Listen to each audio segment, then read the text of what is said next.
I'm Dr. Tyson Morostiga. And I'm Dr. Derek Moore, and we are your Sports Quacks.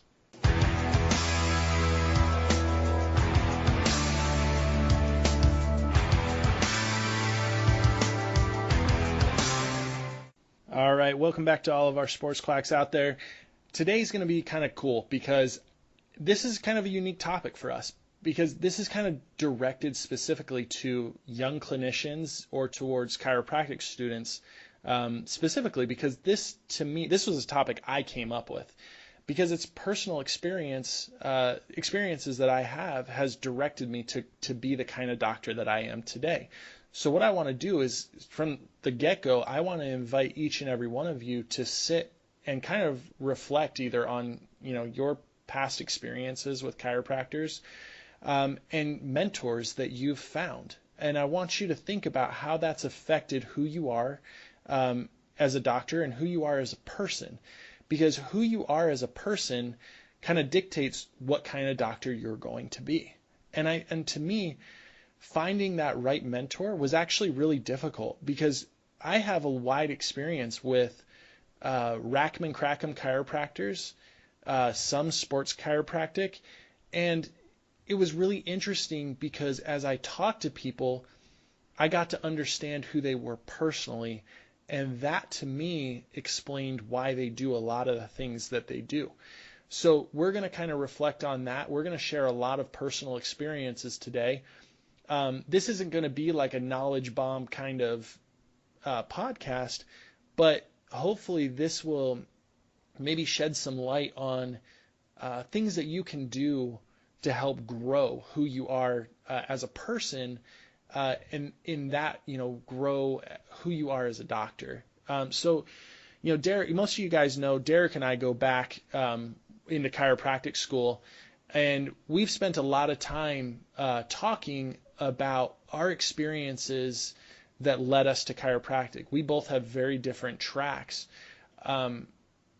But, for me, Derek, I want to ask you, like, going into, did you have a mentor before you went into chiropractic school? And did you find a mentor in chiropractic school? Actually, do you have one at all? I don't even know. Yeah. So going into chiropractic school, I never spoke to a chiropractor. I didn't know one. I needed a letter of recommendation from a chiropractor. I think that was like one of the requirements to get into the school.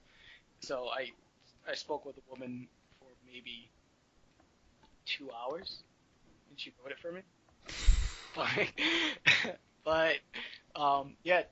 When it comes to chiropractic, I haven't. But my mentor going into graduate school, I would say, was the physical therapist who was my primary physical therapist for 2 of my 3 knee surgeries, and then also my one of my professors in undergrad, who for exercise science taught the class about understanding research. So those were my mentors, really just in healthcare, I would say. And when I got into chiro school, what was odd was I was still not, I guess you could say I was searching for one, but all my resources, because I always knew I wanted to go more sports-minded, more in a sports track, all my resources always led me to different professions. Mm-hmm. I never found a profession, I never found a track that for some reason would lead me to a sports chiro for some odd reason. It would always lead me to Gary Gray, Gray Cook, Mike Reinold, Eric Cressy, because I was more interested in athletics and movement. That's where I just ended up going at. I found more out of a guy who doesn't do anything in Ido Portal, who just really kind of just does movement, or even when we talk about people who were important in chiro school, I would follow them, and they weren't even chiros. So I read stuff by Carl Lewis, and I would also read stuff by Yanda. Wait, Carl Lewis? Who's Carl Lewis? Carl What do you Lewitt, mean? Carl Lewitt, Oh, Lewitt. I was thinking yeah, like my mind went Lewis, and I was like, dude, did you Lewis, learn how to sing a national anthem terribly? that's Like it. I was thinking No, like yeah. sprinter. My bad. Like When I'm I the said it, I was just like, wait, no, Carl Lewis oh, track, Carl Lewitt actual I don't actual even guy. I don't even think of when I think of Carl Lewis. I unfortunately I don't even think about like track You don't think sprinting. track, I you think just think just national guy anthem. can't Like sing, just dude cannot can't sing. sing. Like maybe I need to like cut. I need to cut this podcast and just play that audio for you guys. Maybe I'll do Yep, that. Still debating. that's right. Just sneak it in there. Just sneak it in Yeah. there. So I would say maybe fourth or fifth try. Do you remember when we took active care? You know what? It was Maybe later like seven. on. It was like Maybe like it was. I think it seven. was fifth or sixth. Okay, so I would say probably fifth try when I started following Greg Cook, who had the FMS, and then I was looking for Hmm. functional movement screens, and then I ended up with Craig Liebenson, who is finally a chiropractor. That was the first chiropractor that I actually started to follow and started to like actually be impressed by what he was doing. And eventually that grew to Liebenson, to also there's a doc named Josh Satterley, and then there's also another chiro, Greg, another chiro like he's nobody, but Greg Rose, you know. Yeah. But for chiropractic, there's very, very few, and I usually ended up following different professions. That's usually kind of how I went. Yeah. So for me, I'm gonna actually be pretty vulnerable here right now. You guys can learn about my stupidity right here. Um, I've always thought of like a mentor as like someone who like brings you under their wing and like teaches you stuff like directly. You know what I mean? Like Oh, I got what you're saying, I, right? I always viewed that coming in. Like I was always like, oh, my mentor was the guy who taught me how to do this and held my Yeah. hand and you know, I didn't realize that like I had been actually like mentored. Like I very little. Like I really didn't have many people that like took me and taught me and whatever. But from like a learning standpoint, I've learned a lot. So like if I look at like as a mentor as like I read their writings, I loved what they said, I followed them. There are a lot of people that I kind of like Yeah. kind of grasped onto. And before chiropractic school, my chiropractic mentors were definitely more bone out of place models. And that Hmm. was what got me excited about chiropractic care. Like I was cool with that. Like I liked that stuff. And then when I got into school, I found that I didn't really like that. And I felt like it was manipulative kind of stuff. That sounds mean. But so as I It just started, wasn't what you wanted to it do. wasn't what I wanted to do. Exactly. Right. That's the best way of saying it. Hmm. But so I started like reaching out and trying to learn and trying to grow. When I was in school, we had Josh Coleman, who's the chiropractor for the Carolina Panthers, and he owns a clinic called Carolina Sports Clinic, hence Arizona Nope. Sports Clinic. There we go. So I reached out to this dude, right? And I got his phone number through someone, and she sent him a message and was like, her name was Sue Pittenger, and Sue Pittenger was like, to be honest, like she was a huge mentor because Yeah, I love Sue. I love Sue because she is a counselor at the college, and I went to her one day, and I had a sheet of paper that had all of my goals on, and you got to understand that I am a OCD, anxiety-ridden father of two at this point in chiropractic school, and I'm like, I wrote out this big long list of, hey, here's what I want, and she goes, you sound just like Josh Coleman. And I'm like, who's Josh Coleman? Like, what's this dude? So whatever. She got me his number. He came to the school, got me his number. I called him, and this dude sits on the phone with me for like 3 hours talking about like my life goals. And I had never met anyone who was that genuinely interested in some like little kid in chiropractic school. It was Right. such a cool experience. That was my like first like felt like, wow, this dude is a mentor. And you know what? I haven't even talked to him since. Yeah. I watch his videos. I follow him. Like, Right. And I feel like if we're gonna go that route too, you know, for I feel as though if you look at everybody who's been successful and they're trying to um, teach you how to be successful, they always tell you to find a mentor. mhm, And I've never, the biggest thing for me, the biggest problem for me was always that personal aspect. You know, I've always had that mentor where it stuck strictly with, hey, how should I be doing X? How should I be doing Y? But it never went into that personal realm where I feel as though many times that is going to be important. And um, whether you have that in life, whether it be like your parents or through organizations, whether it's your former military or you're part of a church, if you don't have a personal mentor, that can be just as problematic as not having a career mentor. And I'm going to make a quick plug, a quick infomercial for Sue Pittenger. If you guys are at NYCC and you haven't spoken to Sue, you need to speak to Sue. She will make your life a lot easier. I'm telling you, she was the biggest help to me getting into practice. I still email Sue with questions. You know, oh yeah, she responds almost immediately. She helped me land my first job, and I started work the day after I graduated. And has always been a huge help. So that was a quick infomercial from Sue from NYCC. But anyway, when it comes to mentors, I really just think that you have to understand what you need mentorship for too. You know, is it a clinical mentor? Because when it comes to clinic mentors, we have colleagues, obviously. You know, I'm always impressed by what Tice does with running his business out in Arizona.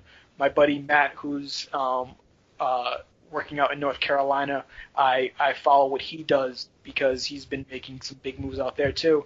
But if we're talking about like a clinical aspect, it's in school I really didn't feel comfortable with it. Like there was one professor, and you know who I'm talking about, that I'd say like, yeah, we aligned, but for the most part, going through Cairo school, it was lackluster in what I would feel is like I was like, oh yeah, this is who I want to reach out to. I had one doc who in Cairo school, one of our professors, who I reached out to for like um, insurance questions and like the ethics and business practices stuff. And so I would say he's a mentor in that aspect. But clinically, I guess you would even say I'm still searching. yeah. That's interesting. Like, I think you hit on something really interesting. Like, and this is where I'm saying like, hey, dig deep, right? So like we've already talked about some deep stuff, but here's where I'm going to say dig deep. Like, think about, to anyone listening, think about someone who's affected you personally, right? And we're talking. It doesn't have to be a doctor. It doesn't have to be, you know, a chiropractor specifically, but think about someone who has affected you from an ethical standpoint that literally makes you want to be a better person. That person is probably going to have, if you're willing to embrace that, they're going to have a greater effect on how you run your business and how you hold yourself up than the person who's giving you information like the Gray Cooks or the Greg Roses or things like that. Because for me, like personally, I make choices, business choices, based on the whether or not I can live with myself. And someone who taught me that was my parents, you know, was my dad. You know, I watched my dad growing up make choices. Ooh, my business phone is ringing. There it is. Wow, it is way past hours. I'm going to let that go to messages. So my watching my dad make choices makes me now make choices in my business that help me avoid crappy situations. Like, so you guys are going to run into this. If you own your own business, sooner or later, you're going to get a call from a company that wants to do nerve conduction testing. And as soon as you start asking them about, hey, how do you bill? How do you do this? And then as they're gonna dig a hole and be like, oh, well, we don't back bill patients and we wipe their deductibles and things like that. I looked at a guy one day, he walked into my office, he stood on the other side. I looked at him and I said, is that ethical?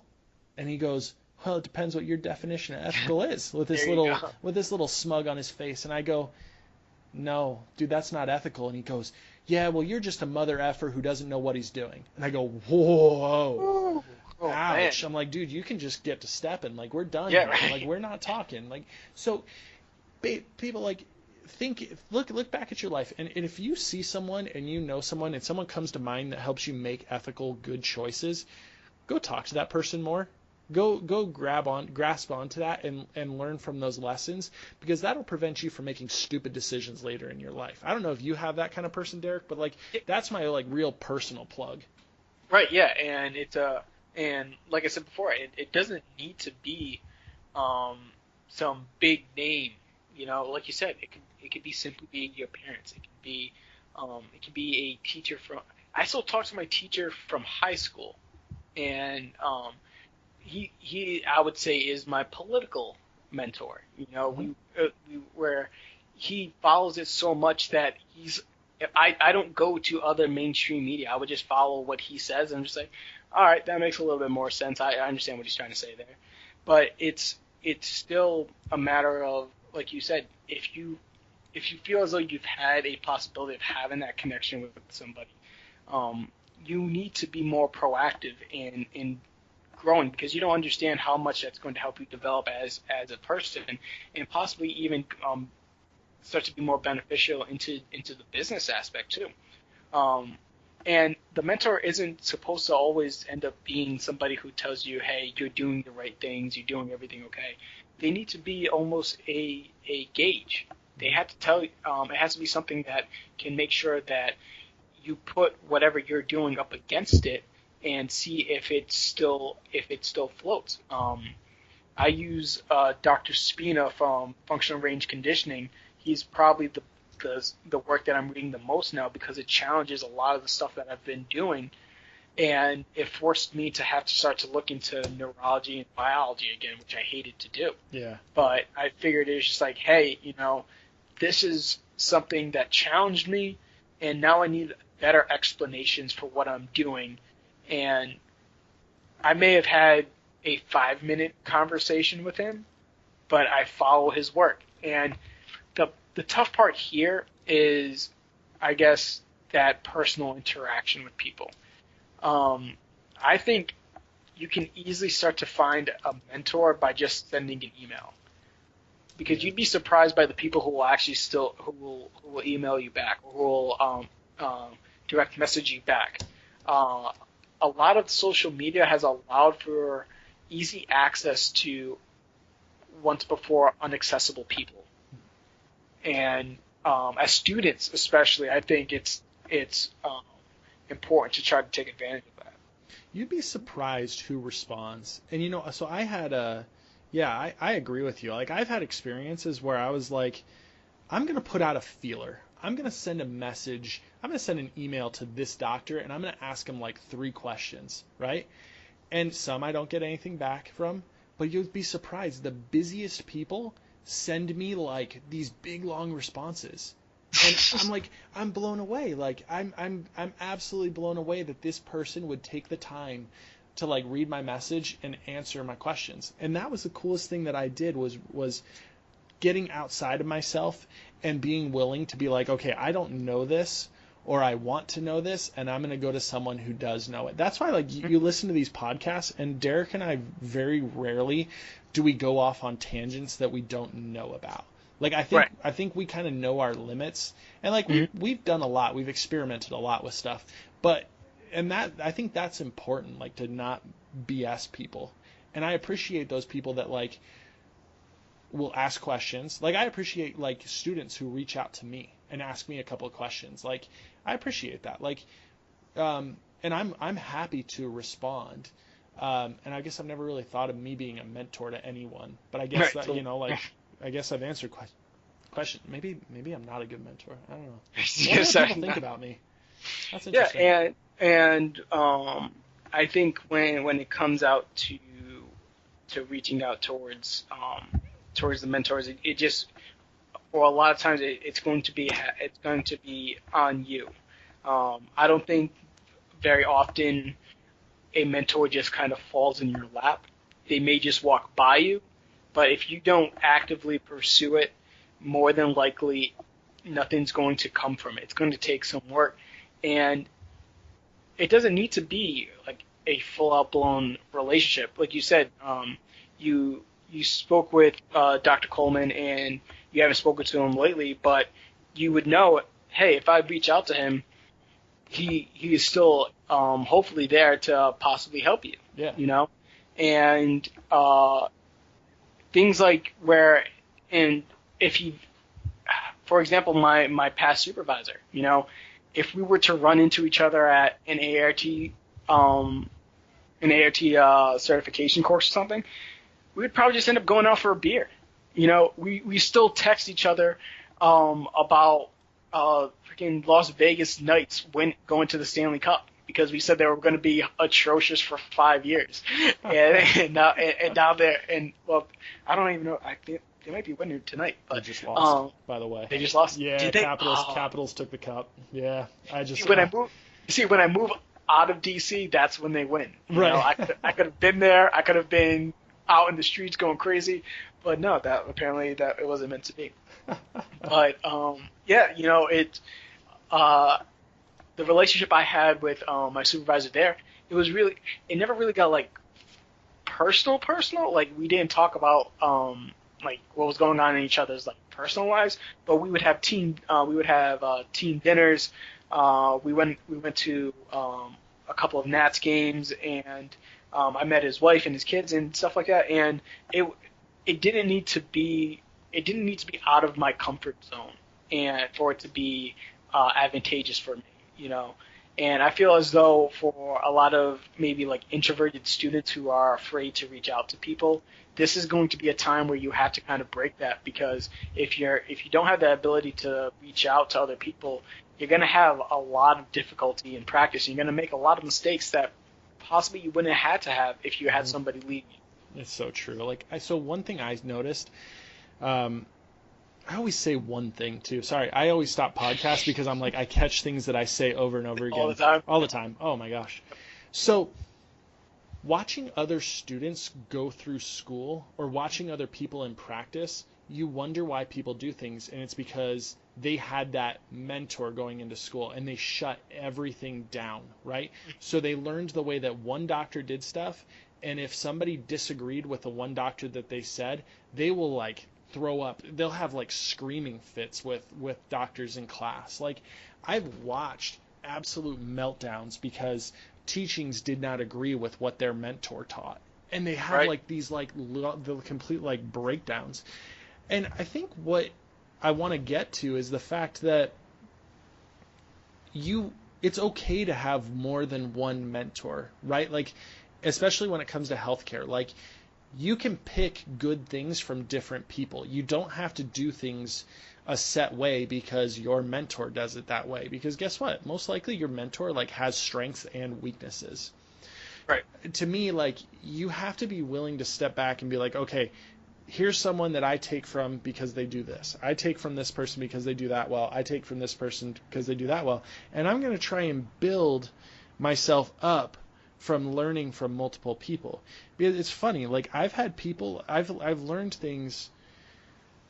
I've watched the way certain people run their business, and like, yeah, they're great. They're killing it financially. Like, yeah, they're awesome. Like, they can pay for all this cool stuff. Dude drives a Range Rover, which is my absolute dream car. Oh my gosh.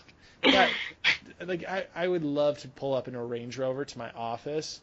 But then again, like, I think about it, like, I don't want that car because I don't want some idiot to ding it up. Like, That's so true. that's my battle. Whatever. It's yeah.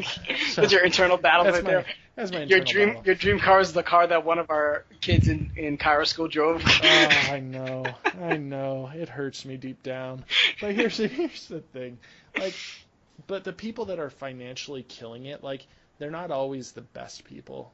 I hate to say that. Like, not that I'm sorry if you're listening to this and you make a lot of money as a chiropractor. I'm not saying you're a bad person, but I have found that when I dig, like, it's not the person that I necessarily want to be like. Um, so, this topic is a little like it's a little broad, it's a little bit crazy, and I wonder if a lot of people will actually listen to this one. But it to me, like, I wish when I was a student or as a young doctor, I I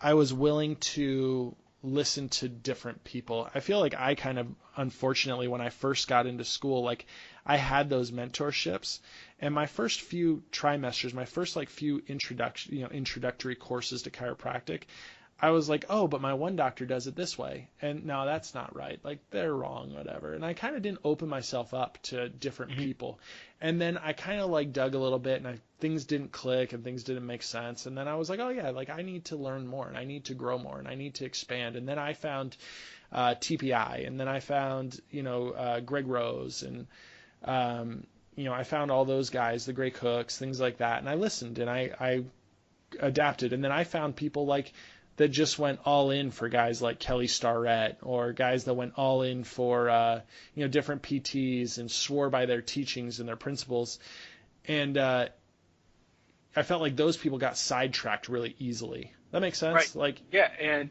sometimes it would bounce around every other trimester. You'd see them again, they'd be on another kick. Like who's the new guy that you're listening to, and has all the answers all the time. I think the one mistake people can do is turn their mentors into gurus and like make them like Yoda, where it's just like everything that they say is what has to be done. it's gospel. Yeah, Yeah, it's gospel. you really have to allow for them to allow for your mentor to still be valuable. Yeah. And that way you can always still have like an internal check system, making sure that you're not straying away from yourself. Because also you don't necessarily want to always just be your mentor, because sometimes that might not be who you are. Mm-hmm. If my mentor was Greg Rose, but I'm just not a golfer, or I don't have the same passion for golf that he does, I'm not going to. It's not wise for me to try to do the same thing that he has accomplished, because we don't have the same passion for the same things. So although I use him as a resource, he may not be the person that I want to. He may not have the career path that I want to follow specifically. And for students, I think it's only going to become easier. Just because of the amount of information that they have at their fingertips when it comes to Instagram now, Twitter, obviously, Facebook. There's so many different avenues for them to get in touch with people. It's ridiculous.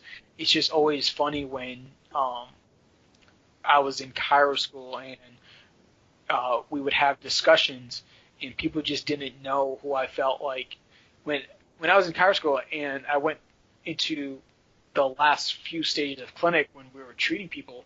I was just astounded by how many people just didn't know who Greg Cook was, or who didn't know who Craig Liebenson, primarily like even like Craig Liebenson, it's just like he's the chiro that does the stuff that you guys should be paying attention to. Dude, that was one thing that always drove me nuts about you. I'll be very honest. Was like I would come in and I'd have this like, oh yeah, I'm studying this, and then you'd come in and be like, oh, but I'm learning from this guy, and you'd explain it in all these terms, and I'm sitting there beating my head against the wall like, Derek, you're killing me. I don't know this crap. Like, you're talking over my head. Dang it. And then I'd go like search it. I'd go study it out, right? Like, it was a good thing. Like, it drove me nuts, but I think it drove me to like learn more. Like you'd have these, you'd throw things out at me, and I'm like, I'd go like on the computer real quick, or I'd look on my phone and I'm like, what is that word? Like, what does that mean? And then I'd find it and I'd be like, crap, I need to study that. Okay, I got to find stuff. And Yeah. it drove me to be better. Yeah, and we would have those conversations all the time, like, but even once again, like I was like we would have those conversations where I would lead you maybe on a good path where you're just like, okay, I'm gonna learn a little bit more about Great Cook, and then I would do things that would lead you on a bad path. Be like, maybe I am gonna put that burger in a grilled cheese sandwich. Maybe I'm gonna have that. Oh, Maybe I'm gonna have man. that. I'm gonna have that monster with it. Why not? Let's see what happens. Derek is the reason why I gained 20 pounds in clinic. I'm a big boy too. Like I'm 6'1", 200 pounds, and I went into clinic with Derek, and we had these like passes that got you. We had like cards that you could get whatever food. Derek builds this like great relationship with this guy, and he's putting burgers and and grilled cheese sandwiches with massive amounts of fries. And I'm like enjoying, like I'm like, yeah, let's eat. Derek is like 5'9", 5'10", 130 pounds soaking wet.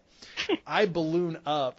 I'm not working out as much. And like I get big, and Derek stays skinny, and I'm sitting there going, what a jerk. You get me fat. What's going on? What is happening here? I leave school. I get down to 195, and I'm like, okay, yeah, it was. All right. It was those meals over there. Yes, it was. But yeah, here's the thing, people. Like, I'm gonna conclude. Derek was the leader in this one, but I'm gonna conclude this one. Here's the thing, people. Get yourself a good mentor, but get yourself multiple good mentors. Mm-hmm. Pick good things from people that you like, and with those people that teach you good things, go be around them more often. Find ways to listen to them more. Find ways to connect with people, because those personal relationships will teach you a lot more than just reading their books. And you'd be surprised who will actually talk to you. People are open. Doctors are open. You'll learn more about people just trying to reach out. So yeah, be open. This obviously was a different podcast than we normally do, but I felt like it was important to talk about that, because I think that as doctors, we really need to be open and learning and being willing. So yeah, like always, follow us on Instagram, Twitter, send us messages on Facebook, hit us up. We'd love to talk more about this stuff. If you guys, have someone you'd like to, share with us who we can learn from, please hit us up. Have a good night, and we'll talk to you later.